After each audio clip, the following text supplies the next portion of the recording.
Saudações em Cristo Jesus para você que está conectado no canal Verbo, Bíblia e Teologia. Aqui é o pastor Júlio Rocha, é um prazer ter você conosco. É a primeira vez por aqui? Seja muito bem-vinda, seja muito bem-vindo. Já deixa a sua inscrição para nos ajudar a divulgar a palavra de Deus enquanto você estuda a mesma palavra de Deus conosco aqui neste lugar. Você, mais uma vez, é muito e é mais que bem-vinda, é mais que bem-vindo aqui com a gente. Amém? Depois de algum tempo, nós vamos de Pergunta Aí. É o espaço que tem no canal Verbo Bíblia e Teologia para que você possa fazer as suas perguntas e vê-las gravadas em vídeos, no intuito que assim, tanto você quanto eu, nós possamos juntos estudar a palavra do Senhor. Meus irmãos, antes de nós passarmos a pergunta de hoje, não são poucas as perguntas que nos fazem desde a última vez que gravamos aqui o quadro Pergunte Aí, mas sinceramente eu não estou conseguindo ainda um tempo para poder dividir todas as perguntas que tem para poder gravar e nem tampouco juntá-las com as matérias que já tem na pauta para poder editar e ir ao ar. Então peço desculpa aos irmãos que fizeram as perguntas que ainda não foram ao ar. Eu prometo olhar todas, fazer um condensadão, alguma estratégia vai sair, mas nós vamos tentar responder todas as perguntas porque entendemos que esse é um meio de interação na qual ambos, eu e você, crescemos na graça e no conhecimento de nosso Senhor Jesus Cristo. Bom, meus irmãos, dito isso, vamos à pergunta de hoje. A pergunta é a seguinte: a ordem de Jesus, de Mateus capítulo 28, verso 19, inclui a movimentação da mão, como dizem os padres? Em resumo, essa pergunta é se o sinal da cruz, lembra? Ela é bíblica, é uma ordenança de Jesus. E nós vamos tentar analisar um pouquinho aqui. Eu achei muito interessante essa pergunta, me levou aqui a fazer uma pesquisa rápida e há coisas interessantes a anotar aqui. Mas antes nós vamos para a nossa vinheta, são 10 segundinhos, rapidinho, mas dá tempo mais que suficiente para você clicar aqui embaixo se você não se inscreveu, deixar o seu like e nós voltamos já.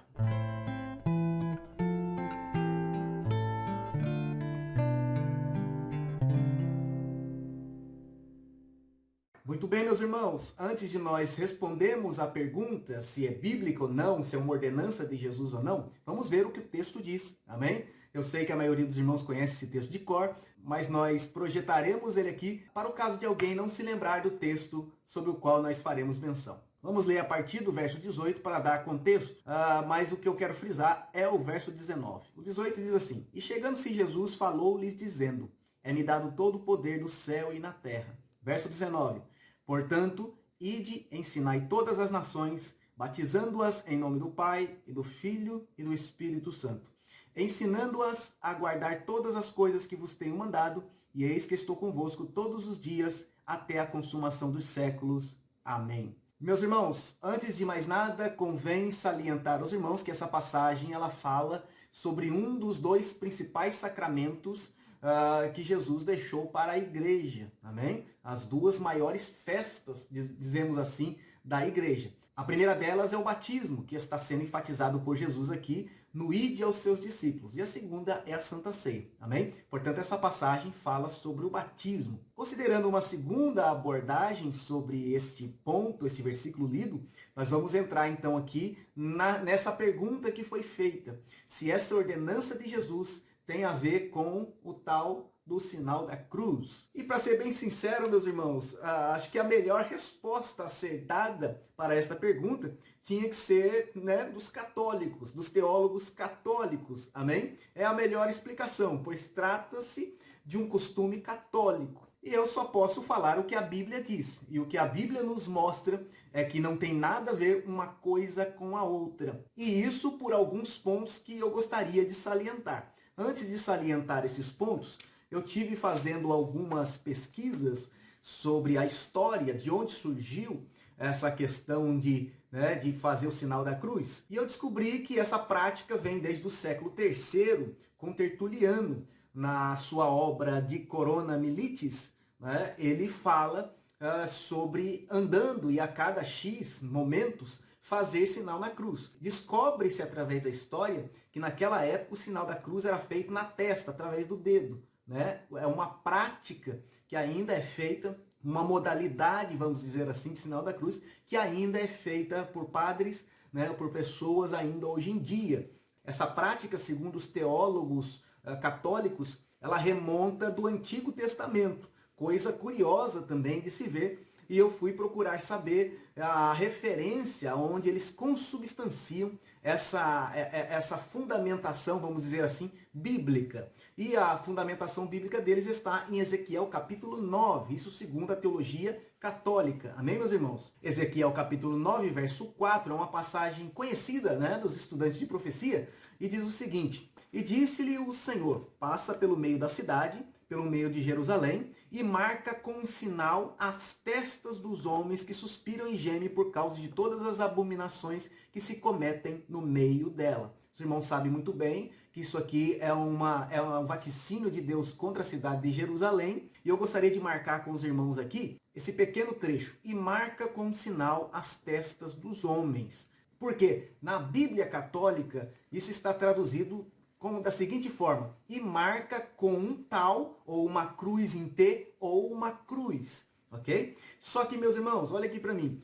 Eu procurei nas versões, né, mais tradicionais, né, majoritárias das Escrituras, Almeida Revista Corrigida, Almeida Revista Atualizada, Nova Almeida Atualizada, a NVT, Nova Versão Transformadora, NVI, King James, e todas essas versões não aparecem nada de cruz. A Septuaginta também não fala nada de cruz. A tradução por cruz na testa vai aparecer apenas na versão católica ou nas versões católicas, para mostrar que, de fato, essa tradução, não só os cânones católicos, mas a própria tradução deste termo fugiu demais ao que realmente Ezequiel transcreveu por revelação divina. E eu fico pensando aqui, judeu não gostava muito de cruz, porque Deus falaria para marcar um judeu, né, com cruz na testa, para que não fosse morto pelo anjo, ou para aqueles homens intendentes com as armas nas mãos. A teologia católica vai explicar que isso é uma revelação de Jesus que viria depois para os judeus, o que também contradiz a própria história do catolicismo romano, haja vista que as maiores perseguições aos judeus foram feitas exatamente com base na teologia aliancista defendida pelo catolicismo, diante do fato apregoado por eles de que Israel foi substituído pela igreja. Amém, meus irmãos? Portanto, não faz muito sentido. Mas algumas coisas também são interessantes de se notar nessa prática do sinal da cruz, porque ela começou com o dedão na testa, né? E depois ela toma uma forma maior, começando do alto da cabeça até abaixo do peito. E por causa da contradição doutrinária que houve no meados do quarto, quinto século, né? Principalmente envolvendo a deidade, a divindade de Jesus, as diversas teorias heréticas que surgiram e que levaram a efeito a sistematização da doutrina da dupla natureza de Cristo, ou união hipostática, em decorrência disso, o sinal da cruz passou de ser, né, de uma forma a ser usado com 2 dedos, né, significando as duas naturezas de Cristo. Então, começou-se a fazer o sinal da cruz com os 2 dedos. Posteriormente, né, adotou-se outras formas, né, de sinal da cruz, né, de benzimento, né? Então, nós temos basicamente 3 formas. Uma com a qual se benze a testa, uma com a qual se benze a pessoa própria, sempre com 2 dedos, e também, né, se benze, no caso o padre, os sacerdotes, benze os outros, né, com a mão mais longe, ok? Mas isso, irmãos, é tudo curiosidade. O que importa mesmo, né, é o que tem a ver o sinal da cruz com Mateus capítulo 28, verso 19. E a resposta é nada. Voltemos aqui, né, à questão e as razões pelas quais acredito que não tem nada de bíblico. É uma prática, digamos, ritualística, litúrgica, né, para simbolizar, e é carregado de simbologias, por exemplo, né, céus, terra, Israel, gentios, né?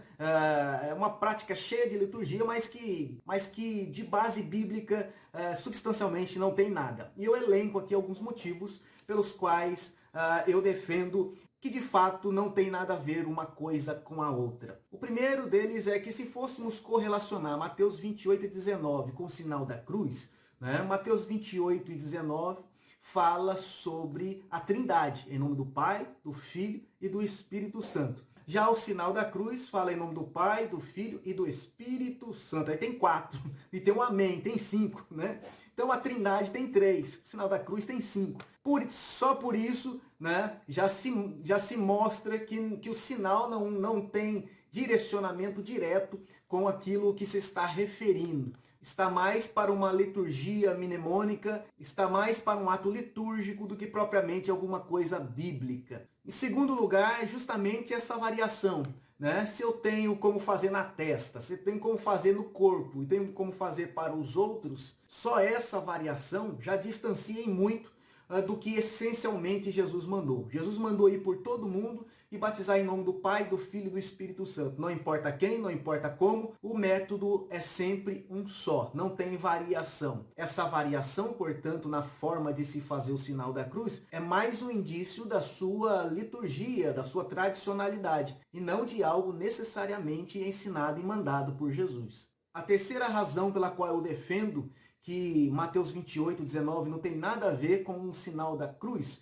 porque esse sinal da cruz é um fim em si mesmo. Como eu venho repetindo aqui, é um ato litúrgico usado no começo, durante e depois de uma cerimônia, de um ato, de uma atividade, o que quer que seja. Amém, meus irmãos? Já o ato de batizar é feito de forma impetrada, com a autoridade da Trindade, apenas uma vez para toda a eternidade daqueles que são salvos. Então, realmente não tem correlação nenhuma, nem essencial, nem visual, nem de sentido, nem de lógica, nem de coisa alguma. E, por fim, embora não seja proibido, doutrinariamente nós temos a recomendação de fazer qualquer liturgia, qualquer oração ou qualquer atividade, não em nome da Trindade, mas em nome de Jesus. Jesus puxa para si essa responsabilidade.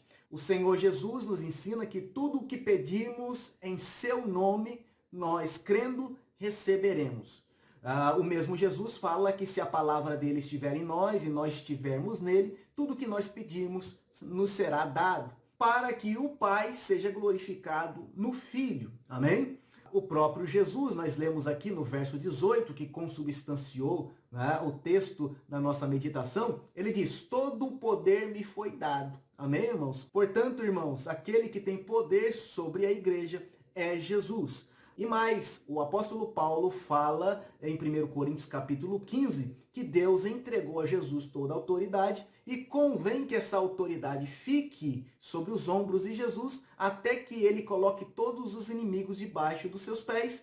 E depois que todos os inimigos estiverem por escabelo dos seus pés, então o reino será devolvido a Deus para que ele seja tudo em todos. Portanto, a recomendação que nós temos é que nós façamos tudo em nome de Jesus. Não necessariamente em nome do Pai, do Filho e do Espírito Santo. Ah, pastor, mas é proibido orar em nome do Pai, do Filho e do Espírito Santo, mesmo sem fazer sinal da cruz? Não, não é proibido, amém? Mas também não é necessário. Nesta era da igreja, quem detém o poder de abençoar ou não abençoar é o Senhor Jesus. E a condição é estar justamente nele, amém? Isso porque Deus, segundo Paulo escreve em Colossenses, convergiu em Jesus todas as coisas. Tudo está ligado a ele, o poder foi dado a ele. Amém, meus irmãos? Portanto, fica aqui a resposta à pergunta. Realmente não tem nada a ver o sinal da cruz com a orientação de Jesus em nome do Pai, do Filho e do Espírito Santo. É uma tradição católica, faz parte da liturgia católica. Não se aproveita nada a nós protestantes. Não é fazendo gesto que uma oração vai valer mais que a outra, que um culto vai valer mais que o outro.